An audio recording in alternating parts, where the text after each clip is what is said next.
Paladins are known as holy warriors, people who draw on their oaths a fealty or an ideal or something to strive for, drawing the power from that, usually with holy intentions, but sometimes there's unholy intentions. Hello, welcome back or welcome to DIS. I am Dissidia, and you are hearing me speak again or for the first time. Whichever it is, welcome, and I am glad to see you here. And today we are going through a Paladin subclass. This one is one of the unholy ones, part of a new section of oaths called Apocalypse Oaths. This one is, I believe, the Oath of War. Oath of Death, sorry. So this is for more evil stuff, which is interesting. I'll do like a little, blurb about kind of this section and then the subclass itself. Next week we'll be going on to the Ranger. It is the Moon Hunter, so something connected to a moon deity. This one is Selûne. So that should be interesting with some, I think, lycanthropic abilities, which should be interesting. But we are going into the Paladin right now, so without further ado, let's get into that. Alright, Oaths of the Apocalypse.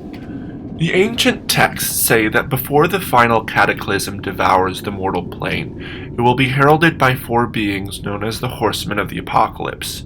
Each one embodies an aspect of conquest, death, famine, and war, and each one will bring the world to an end. These ideas of destruction and apocalypse reign through servants of dark gods. While many paladins swear an oath to protect and uphold the land, others swear an oath to destroy it. These faithful followers are known as paladins of the apocalypse. Apocalyptic oaths. At third level, a paladin of the apocalypse can choose one of four oaths and take up the mantle of a horseman, the harbingers of cataclysm. These oaths include the official Oath of Conquest option from Xanathar's Guide to Everything, and three new oaths: Death, Famine, and War. We're going to go for Death right now. Unholy symbol. Paladins who take up an apocalyptic oath use dark magic and replace their holy symbols with an unholy one. This symbol is usually made of materials related to the paladin's oath, such as a metal reshaped from a fallen foe's weapon or mass of blighted earth. Variant. Horsemen. Paladins who take up an apocalyptic oath may choose to gain proficiency in the animal handling skill in land vehicles. Cool, we got credits too, which I'll put in the description as well. Oath of Death. Paladins who take up the Oath of Death control the gate and boundary to death, passing their judgment on living creatures. They serve as guides for the weak and suffering, shepherding them on their journey to this peaceful slumber of death. They serve as defenders for creatures who are not yet ready to pass the afterlife. When it is time for them, these paladins too will rest. Some of these paladins swear fealty to a god of death and are charged with destroying the undying. They harbor an especially fierce hatred towards the immortal undead spirits and other powerful creatures who resist death. Sometimes called Grave Knights, they are not to be confused with their most reviled enemies, the Death Knights. Tenets of Death. Its tenets are brutally simple and honors the finality of death itself. Except the end, everyone must die. You shed no tears. When you have performed your duties and it is your time, you too shall pass. Guide the weak. You pity the weak in suffering. You shall ease their pain by showing them a final mercy. Those who try to stop you must be vanquished. Undeath is an abomination. Restless spirits and undead creatures are abominations who defy the natural order. They must be destroyed and returned to dust. Oath spells. You gain oath spells at the paladin's levels listed. Oath of Death spells, paladin level, and spells. At third level, you get False Life and Inflict Wounds. At fifth level, a Darkness and Gentle Repose. At ninth level, Feign Death and Speak with Dead. At 13th level, Banishment and Death Ward. And at 17th level, Anti-Life Shell and Cloud Kill. Unholy Smite. Starting at 3rd level, when you deal bonus smite damage from your Divine Smites feature, you can choose to deal necrotic damage instead of radiant damage. Channel Divinity. When you take this oath at 3rd level, you gain the following 2 Channel Divinity options. Disrupt Life. You can use Channel Divinity to destroy another creature's life force by touch. When you hit a creature with a melee attack, you can use Channel Divinity to deal extra necrotic damage to the target. The target cannot regain hit points for the next hour. The extra damage equals 5 plus twice your paladin level. Protection from Undead. As an action, you present your unholy symbol and emanate an aura that censures undead. The aura extends 30 feet from you in every direction, but not through total cover. It lasts for 1 minute or until you are incapacitated.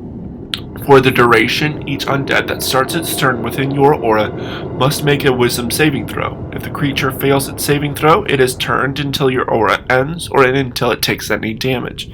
If the creature succeeds on the saving throw, it is immune to the aura for the next 24 hours. A turned creature must spend its turns trying to move as far away from you as it can, and it can't willingly move to a space within 30 feet of you. It also can't take reactions. For its action, it can use only the dash action or try to escape from an effect that prevents it from moving. If there's nowhere to move, the creature can use the dodge action. Aura of the Grave. Starting at 7th level, you and allied creatures within 10 feet of you have resistance to necrotic damage. At 18th level, the range of this aura increases to 30 feet. Death Watch. Beginning at 15th level, when a creature within 30 feet of you is reduced to 0 hit points and is not killed outright, you can use your reaction to cause the creature to drop to 1 hit point instead. Once you use this ability, you can't use it again until you finish a long rest. And Shepherd of Death. At 20th level, you can assume the mantle of death itself. As an action, you can magically become an avatar of death, gaining the following benefits for 1 minute. You have advantage on attack rolls made against any creature that does not have all its hit points. When you succeed on a death saving throw, you regain 20 hit points. You cannot be paralyzed or restrained. Your speed cannot be reduced by any means, and you do not provoke attacks of opportunity. Once you use this feature, you can't use it again until you finish a long rest. Very interesting. And on to the review itself. Alright, so story-wise, I like the idea of having there be Oaths of Apocalypse. I think it'd be interesting to have it be like, depending on how you want to do it, maybe there are like these paladins who are seeking about the end of the world, not because they want to or whatever, but because they want to bring about a new creation or something. That would be interesting, especially as this is a player character subclass. This would be better for like an evil campaign or an NPC or something like that. Although, at least for the death, it doesn't seem as evil or bad as it could be.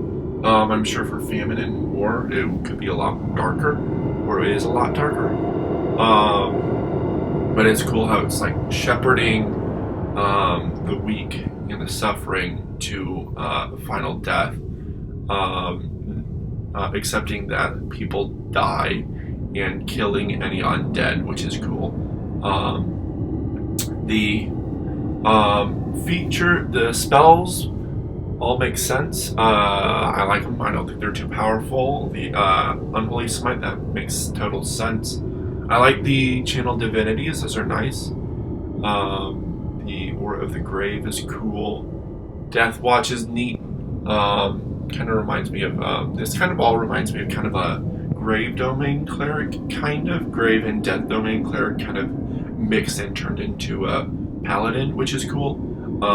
Just could be beneficial for other individuals in the party. I don't know about the other ones. Let me know in the comments down below what you think of this. Anything that's overpowered or underpowered, I don't think so. Let's see here.